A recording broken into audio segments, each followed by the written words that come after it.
Banking stocks की जो सुबह से फोकस में है उस गोल्डमैन सैक्स के रिपोर्ट के बाद जो बैंक्स और एनबीएफसीज पर थी। यतन के पास चलते हैं। यतन, क्या थी की हाइलाइट्स? Good afternoon. और अगर हम बात करें पर्टिकुलरली बैंक्स और एनबीएफसी की, तो अभी गोल्डमैन को लगता है कि कहीं ना कहीं यहाँ से आपको एक खरीदारी के मौके मिलेंगे, अच्छे रिटर्न बनाने के मौके बनेंगे। स्पेसिफिकली अगर हम बात करें पीएनबी हाउसिंग की, तो यहाँ इनकी खरीदारी की सलाह है और 1184 रुपए का लक्ष्य इन्होंने रखा है, जो कि करंट मार्केट प्राइस से भी आपको 15 से 20% रिटर्न पहुंचा सकता है। ओवरऑल इनको लगता है कि जो अच्छा सुधार रिजल्ट्स में संभव है और नेट इंटरेस्ट मार्जिन्स में भी सुधार आपको पीएनबी हाउसिंग में देखने को मिलेगी। इसके अलावा एक्सिस बैंक भी उनका बाई की रेटिंग है, लक्ष्य है 1228 रुपए। और ये एक प्राइवेट बैंक है जो स्पेसिफिकली वैल्यूएशन के तर्ज पे लगता है इनको कि अच्छी तरीके से आपको ग्रोथ दिखाएगा। ग्रोथ रिकवरी के अलावा सिस्टम में जो लिक्विडिटी आरबीआई ने मुहैया कराई है, इससे एक्सिस बैंक का फायदा होता हुआ नजर पड़ेगा। और एसबीआई में रेटिंग सेल से अपग्रेड करके न्यूट्रल इन्होंने कर दी है, लक्ष्य 823 रुपए रखा है। ऑब्वियसली इनको लगता है कि रिस्क रिवॉर्ड अभी एसबीआई में बैलेंस्ड है और शायद इसीलिए इन्होंने रेटिंग को न्यूट्रली रखा है। ठीक है, तो ये 3 स्टॉक्स आपके रडार पे होने चाहिए। गोल्डमैन सैक्स ने ये रिपोर्ट निकाली। शुक्रिया यतिन एंड विपिन जी तमाम जानकारी के लिए। और इनफैक्ट एक बार चार्ट रखते हैं पीएनबी हाउसिंग का।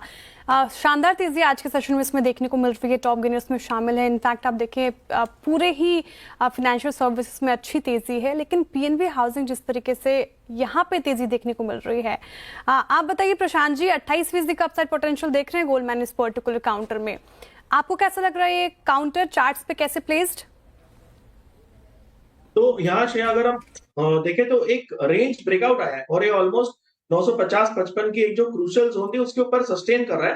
वो थोड़ा स्ट्रेस्ड है, मुझे लग रहा है थोड़ा डिप मिल जाए 955-60 के बीच, वहां फ्रेश पोजीशन ऐड की जा सकती है। आपका स्टॉप लॉस यहाँ पे होगा 925-930 के जोन में।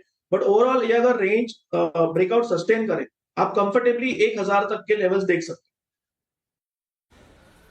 ओके, पीएनबी हाउसिंग फाइनेंस, हालांकि आज सुबह सुबह जो इसने टॉप बनाया, अब तक उसको ये अभी बाइसेक्ट नहीं कर पाया है। मैंने आज अपनी शुरुआती कमेंट्री में एचडीएफसी लाइफ को कंसिडर किया था। Look at SBI life now. इस वक्त एसबीआई लाइफ एक मोमेंटम जनरेट कर रहा है। अब ये पूरा स्पेस जो है ना, वो ऐड करता हुआ, ये देखिए 1487 डे हाई पर। ये सोनी जी, इसको कंसिडर करना चाहिए क्या? ये एक ग्रेजुअली पूरे सेक्टर का मूव बन रहा है और मेरे ख्याल से एसबीआई लाइफ पिछले 3 दिन में ये बैकफुट पे आया, बट अब अपने क्रिटिकल एवरेजेस को रीगेन करता हुआ, रिस्क रिवॉर्ड रेशो को कंसिडर करते हुए आपको लगता है कि ये बेटर प्लेस्ड है इन वर्सेस एचडीएफसी लाइफ?